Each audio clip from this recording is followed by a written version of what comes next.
Welcome everyone. Michael Meeks is our next speaker and he's speaking about Collabora Online and mobile today, and he will be taking your questions throughout his talk and also at the end if there's time. So Michael is an enthusiastic open source developer. He runs Collabora's Office division, leading Collabora's online and Office products, supporting customers and consulting on kernel development alongside an extremely talented team. He serves as a director of the Document Foundation and on the LibreOffice Engineering Steering Committee. He's contributed to both ODF and OOXML standardization. Prior to Collabora, he gained a wide experience as a Novell SUSE distinguished engineer working on various pieces of free software infrastructure across the Linux stack, from the base system, boot time, MeeGo, GNOME, Corba, Nautilus, Evolution, and open source accessibility, among others. Hear how Collabora Online has brought LibreOffice technology to mobile devices and to your web browser. Hear about adding collaborative editing, Linux security, business constraints, and the latest updates. Thanks, Michael. Thank you, Carly. Wonderful. So that's me. Probably more than you wanted to know. And here is what I'm going to say. So I'm going to tell you it first, but maybe that'll help. So before I get into quite how it works, I probably want to refresh people's memories in case they haven't yet experienced the joys of what actually the software is. So let me do that. Not terribly technical, but perhaps interesting. So Collabora Online is really built on top of the awesome LibreOffice technology underneath there that does all of the, well, much of the hard work here. And so we provide something on PC, obviously mobile, and well, tablet-y stuff. And it's free. It's all open source. It's secure, interoperable. You can collaboratively edit as you expect, and you can control your documents on premise. And it's really a rich, a WYSIWYG editor. So I mean, here's a word processor piece. And what can you see? Well, you can see things you can't do elsewhere. So, for example, Office 365 doesn't have redlining. Kind of useful in collaborative document editing to see who changed what and when, but you know, doesn't have it. Amazing. So we do. Little features like that are kind of useful. Slides, you know, pretty nice if you want to be changing your presentation master pages or your slide layouts in various ways. Again, we can do it, and Google Docs can't, and Microsoft Office can't. Yeah, similarly, very powerful spreadsheet. So, there's a nice, real spreadsheet engine at the back end there. Obviously, very useful for collaborative work, financial planning, creative accounting, whatever it is you want to do. I'm obviously working nicely on tablets as well various bits pulled out. And of course, mobile phones too, with a sort of single thumb, whatever user experience with lots and lots of functionality there. Again, things, I try changing a slide layout on Google Docs on a phone. So some pretty rich stuff there. Kind of cool. So, well, that's what it is. Another way of looking at it is that it's built on top of the LibreOffice technology. So of course you've got that excellent interoperability of Microsoft that comes from LibreOffice. But actually, if you look at the competing products out there in the proprietary space, Office 365 and Google Docs are really re-implementations and are very much cut down, and there's a lot of things that they don't do. So actually, we can compete with them and do actually far better in many areas. Collabora Online is kind of a microservice, a big microservice, like it's stateless to a large degree. It keeps state while you're editing a document, and it saves it away, and then you tear it down and it's gone. So it really needs something else to actually work. So it needs to integrate with file sync and share. So OwnCloud, Nextcloud, cFile, there's a Moodle, lots of these things can embed Collabora Online inside there and get that benefit. It's quite popular. So 50 million, over 50, 55, 50, I don't know, I forget what it is now. Docker pulls, which is encouraging. And this is freedom applied. So use free software, get control of your documents, digital sovereignty, and so on. It's also a pragmatic solution. So as it says, the best line of code is the one we didn't have to write. Times 10 to the 7 lines of code that's already there in LibreOffice. Much better to reuse them than rewrite them in a type unsafe language like a JavaScript, for example, a disaster of a language. Everything that's wrong about programming codified in one language, everything in global variables, regular expressions, searching DOM. Anyway, it's a disaster. And the architecture, from another perspective, is fundamentally a bet on CPU threads and network getting cheaper. This has traditionally been a good bet. And we work with AMD and various people to optimize for bigger and bigger and more exciting, more threaded processors and so on. A last way to look at it before I jump on how we do it is that it allows you then to share your ODF documents with everybody, so you can use ODF everywhere, or you can use OpenXML or Doc or whatever, but it all appears in the web browser. You get a URL and not install this to use that. So all those deployment benefits and so on, getting ODF everywhere without needing to encourage the user to install something, whether it's on their phone or tablet or PC or something. So cool stuff. Hopefully an end to the I couldn't open the document you emailed me. Just send a link and you're done. So that's kind of cool. But how did we get there?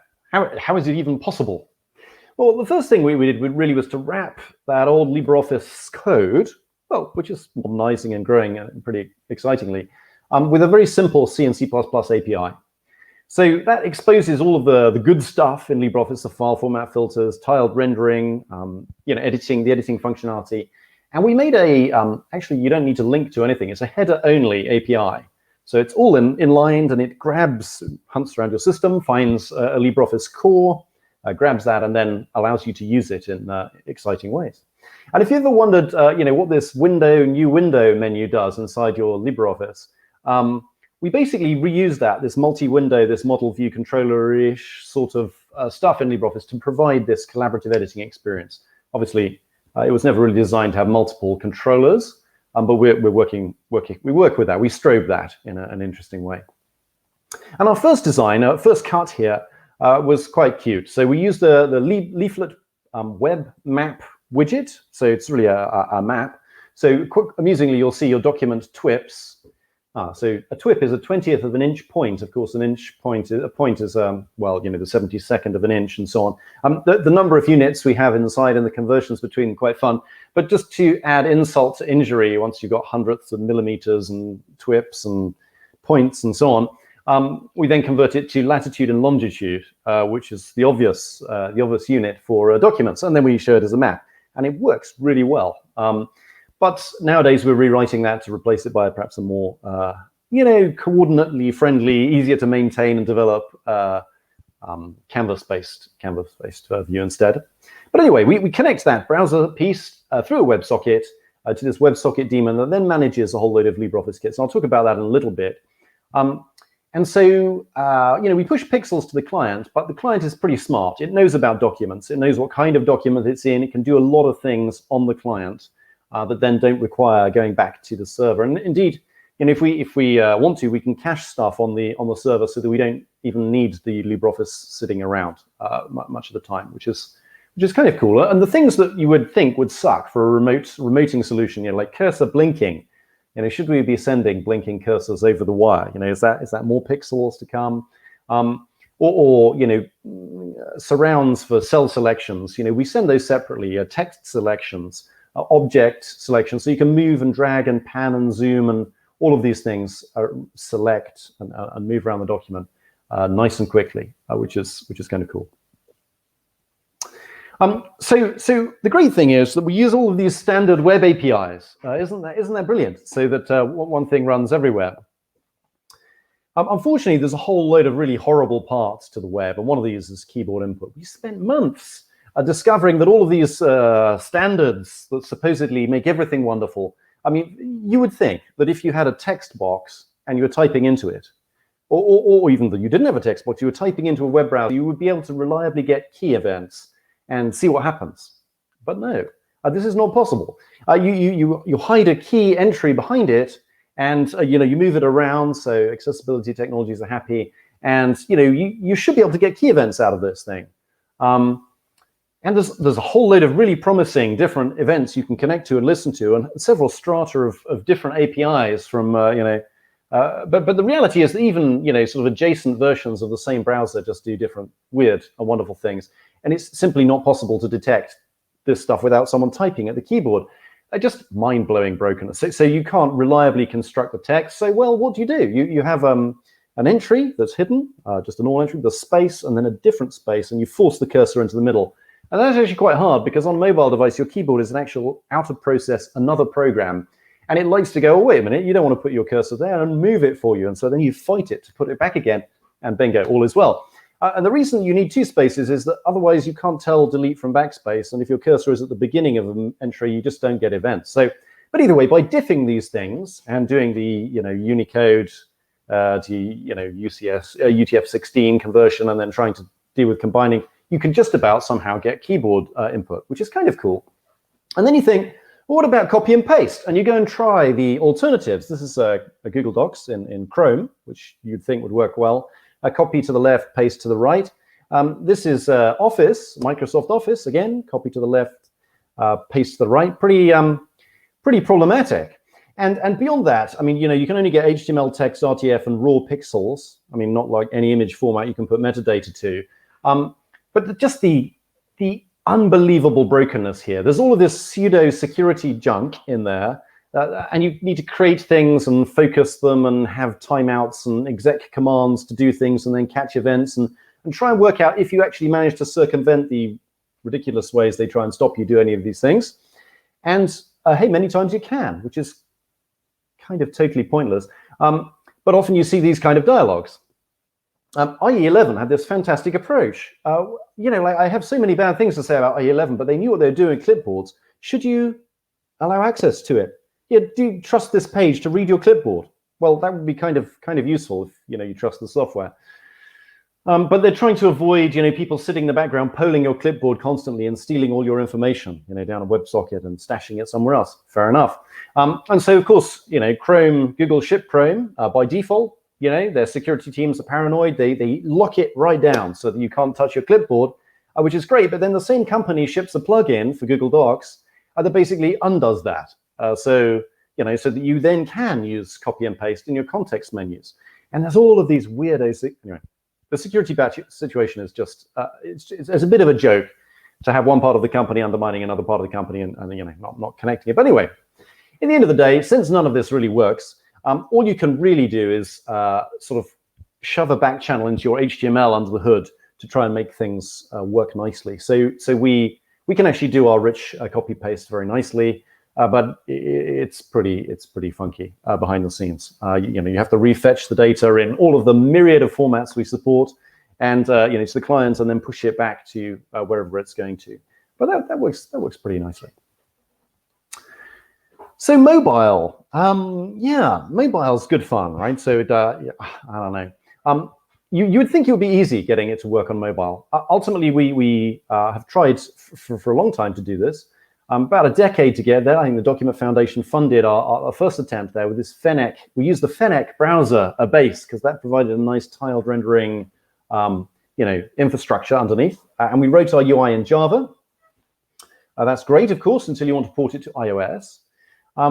And it really took a decade. I mean, so cross compilation obviously is not a trivial thing, but we got that sorted. The Android C++ library's broken, so you had to search around memory, find bits of broken assembler, and patch them dynamically in line while you're doing it.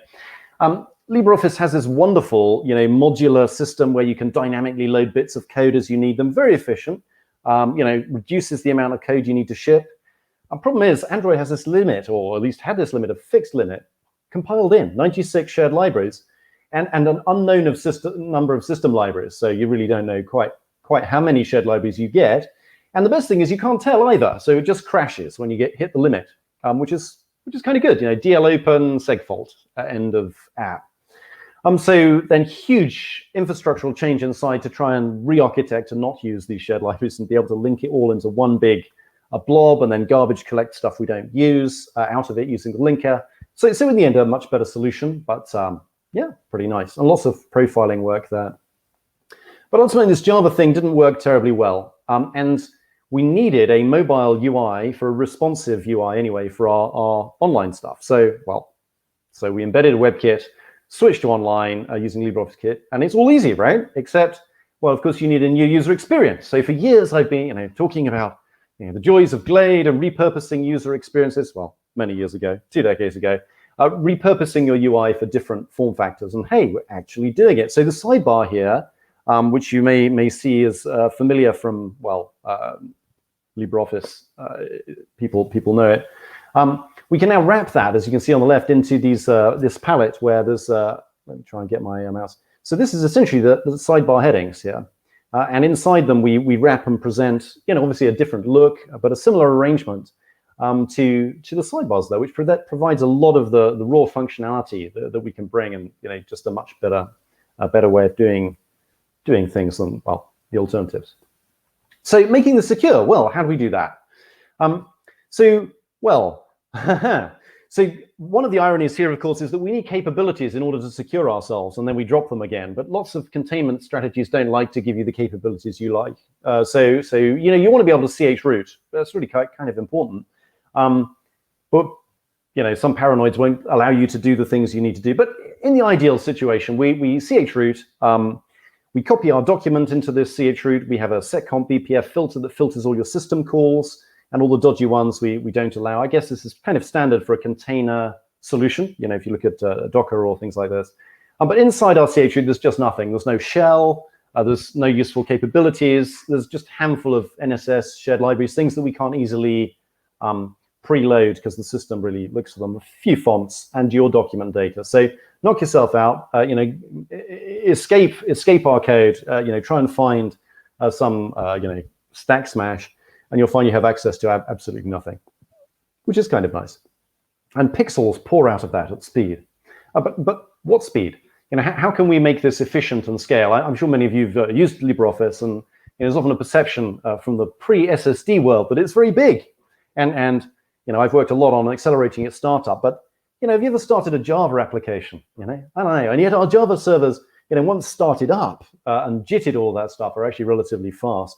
And we have a similar thing here. So we actually burn a lot of resource as we start up to make sure that incremental clients are much smaller. So we link everything as we start. We load all our config dictionaries, all of this good stuff, and we chew up memory in order to be able to copy and write it, or clone it into all the children, and then we fork.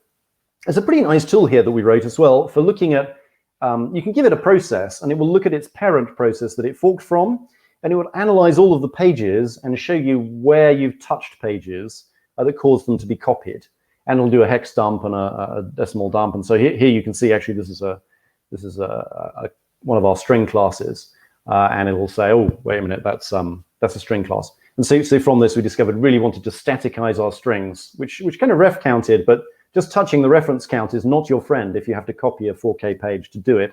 So we effectively staticize these. We put a tag on all of our strings saying, those are the ones we did at startup. Don't touch them. Don't allocate more memory in these arenas. Let's go do something else. And so it speeds up referencing, removes atomic operations, saves memory. It's all kind of good. And so you can also end up with a ridiculous situation where you've done something to the data, but actually you haven't really won. You just duplicated the page, you restored it to its original state, and you've got nearly 3/4 of a meg of just waste.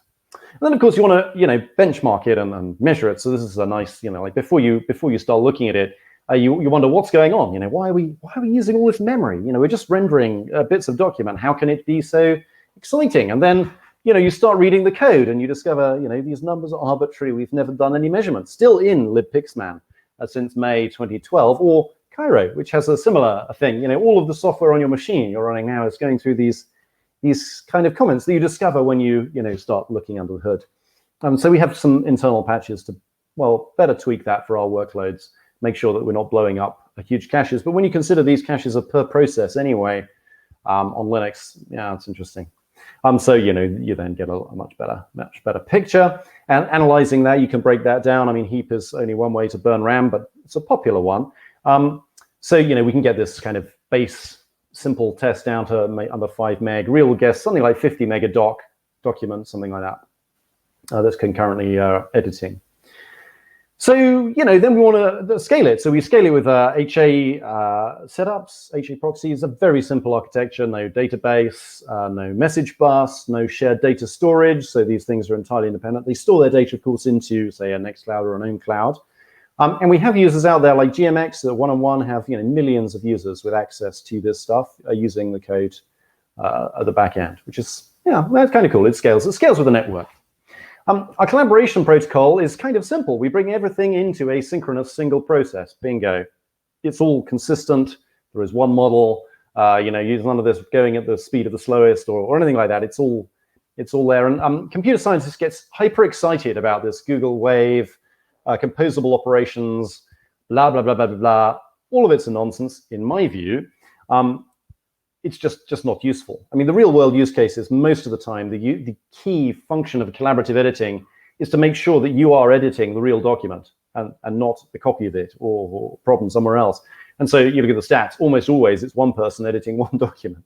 But some of the time there are meetings and minutes and those things, and occasionally you get multiple users editing it. And yeah, I mean, I don't know, operations just don't work. Fundamentally, you get conflicts that aren't computer resolvable. And possibly you need an AI to resolve them, even simple ones, never mind complicated ones. So yes, bringing all the keystrokes and mouse movements into the same process, same memory space, same CPU makes everything very easy, and it works. It's really good. It's deployed out there. I think we have something like 500,000 paying users out there, which is worth having. And yeah, so and this is a picture of Surfdrive, which have a particularly nice installation of 45,000 users. Typically, we find that it uses less resource, much less resource than the big database clusters and object stores and hardware to process the web front ends for your enterprise file sync solution. So tack it on the side with some spare hardware.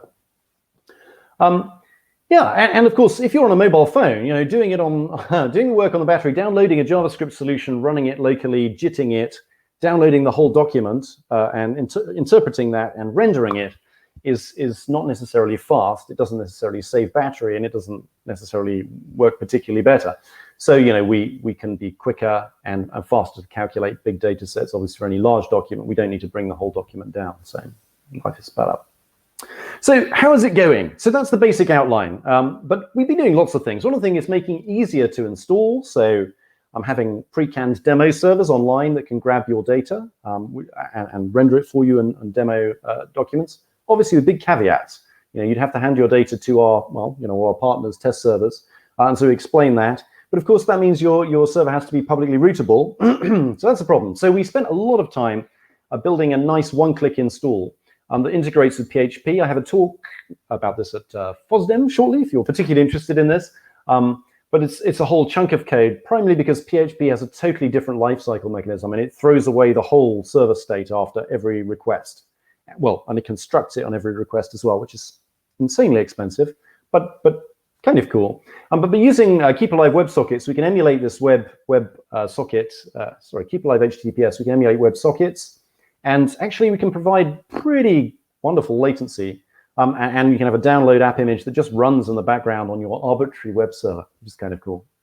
So 640, other new stuff. So a notebook bar, as we call it, sort of a more familiar UI for people. Some people like familiar UIs like that. Obviously, if you want a more traditional thing, so you can look at Google Docs versus Office 365. Choose which you like. Knock yourself out.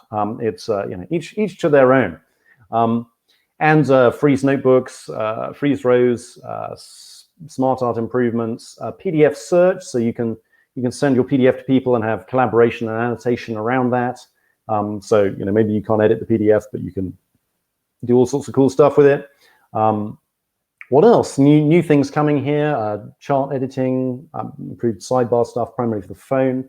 Wrapping it in there, just better dialogues, pivot table creation and editing. We always could render and refresh pivot tables, but bringing these dialogues and actually these dialogues are now using a JSON description on the server side, and then they can be themed and rendered on the client, either for mobile or for handheld. Many of the dialogues are still pixel rendered on the server, but increasingly this is the way we're going to make things slicker and more themable and more beautiful.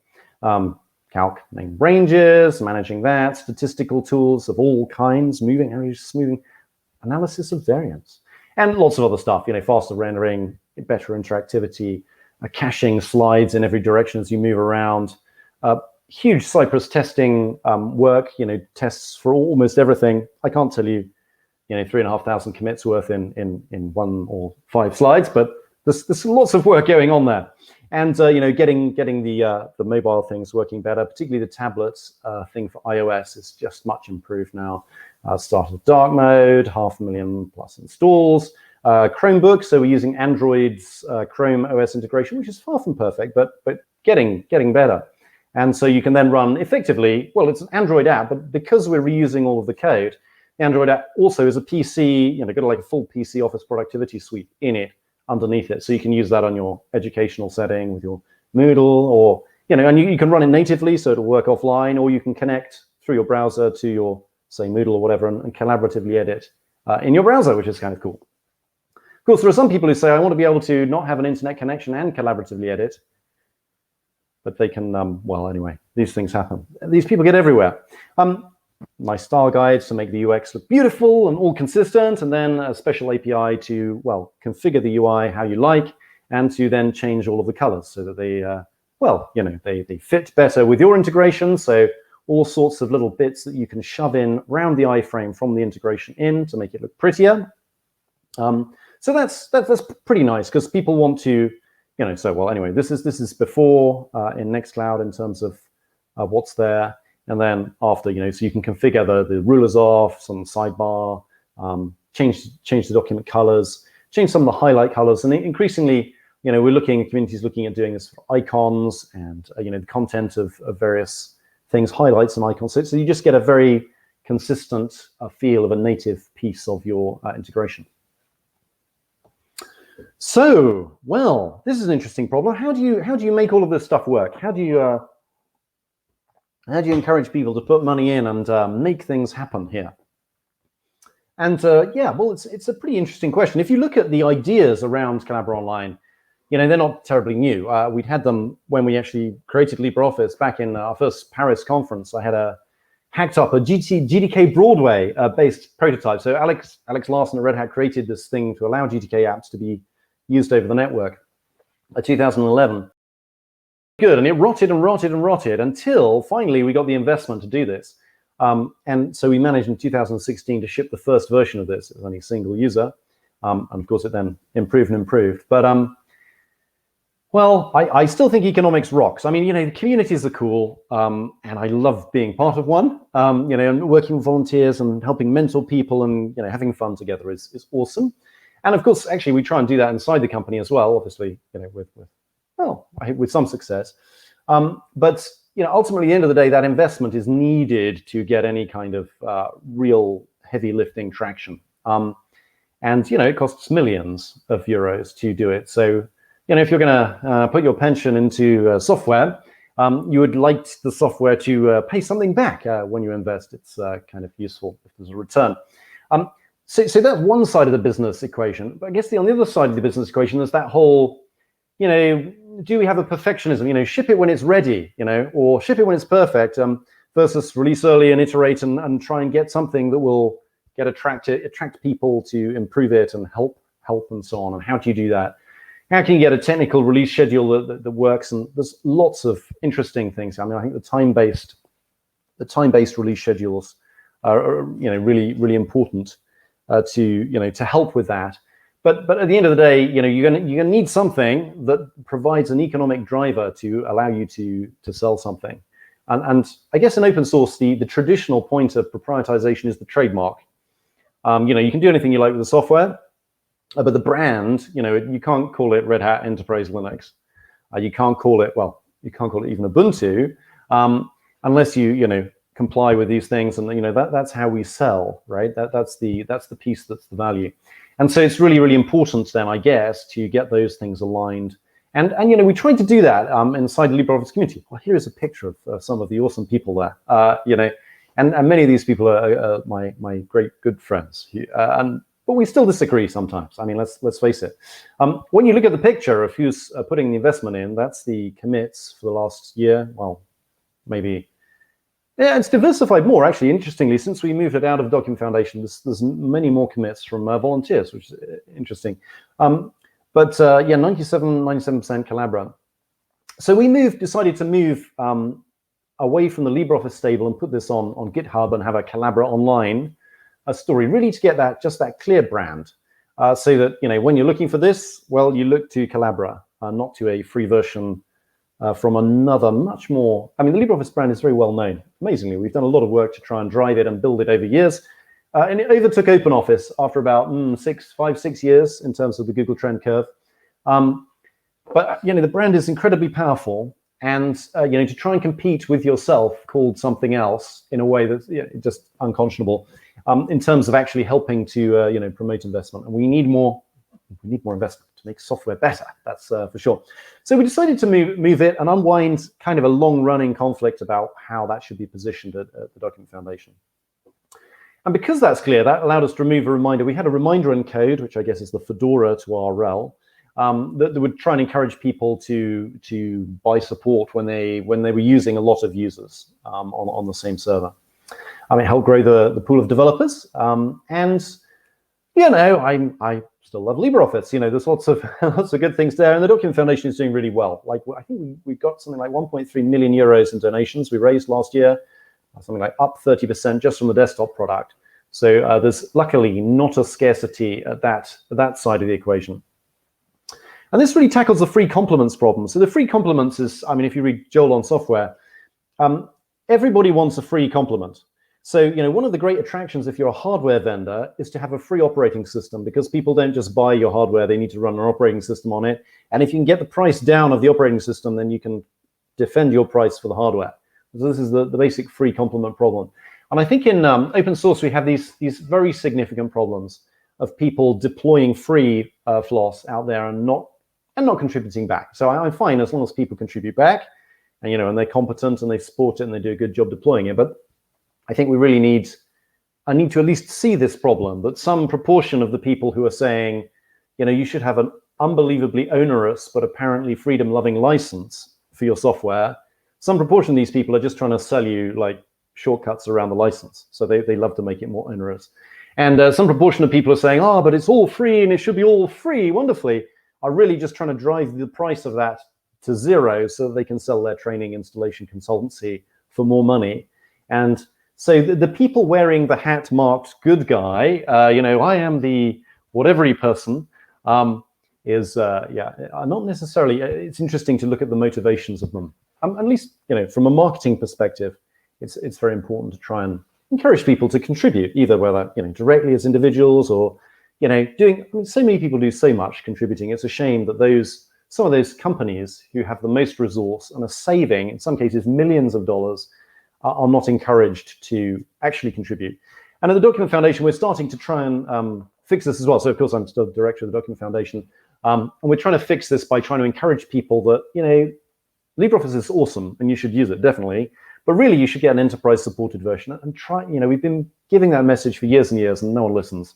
And we don't want to make the software worse, obviously, because that would suck. So how can we market this in a way that is more obvious for casual, well-meaning enterprise users that want to do the right thing?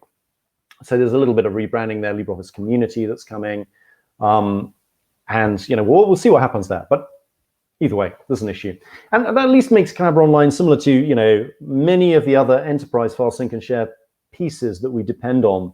There's a very clear flow of users through the project, an obvious place to support, clear credit given in the product name, and you don't need complexity and competing vendors warring inside a project to try and work out how that lead flow and marketing relevance works. Like, do you give equal billing to everyone? This guy did one line of code and this guy's done the rest. How do you do that? How do you manage that? How do you, these are difficult problems. It's not clear to me. But all I can say at the end of the day is when you look at the the value there, there's huge value in the software. The free and open source companies really have very few assets. They have the cash in the bank, if they have cash in the bank, or their debt, their friendly creditors, and their brands, of course, and perhaps then their relationships with their customers and employees and staff and so on. There's more than just that.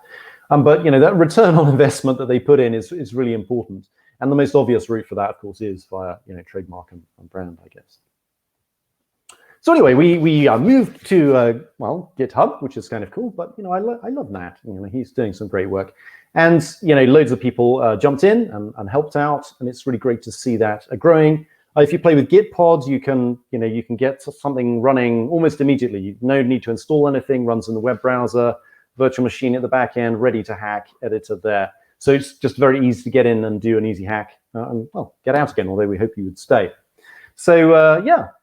But of course, like 98% of the code that we have here, or is it 97, I forget, some very large proportion is LibreOffice underneath. And so, the success of LibreOffice is vital to, well, it's always been vital to Collabora productivity, but it's also important for Collabora Online.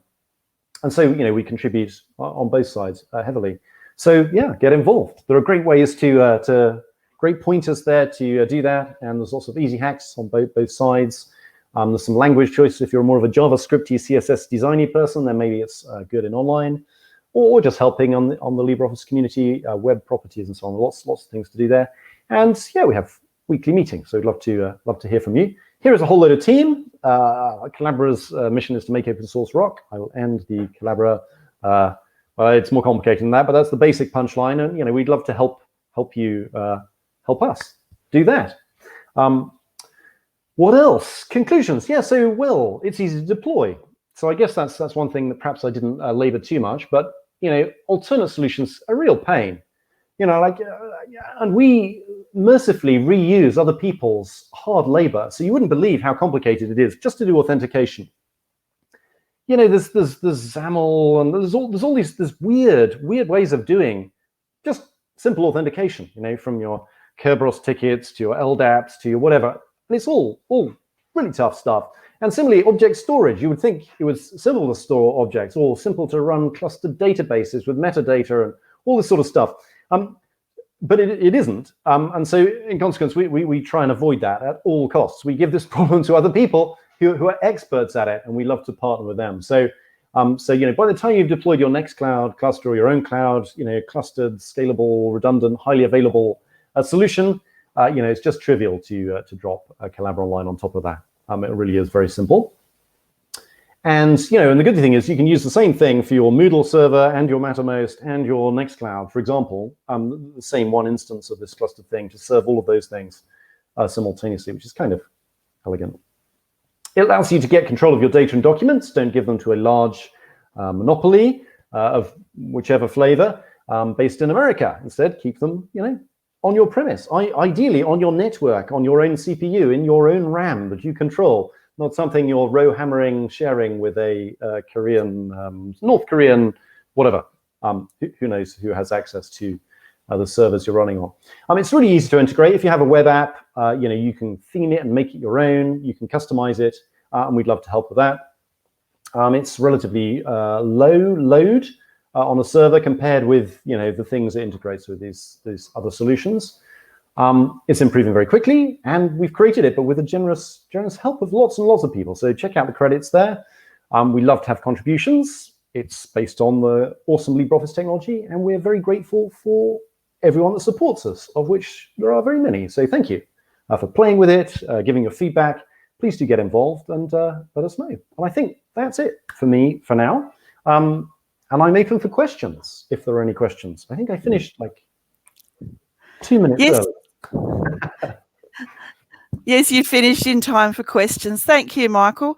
I'm actually interested in looking at Collabora for Makerspace Adelaide for our administration office there. Cool. And we have a question. Another question is, any interest in bringing Base, a database tool, into the online offering? Good. So, yes.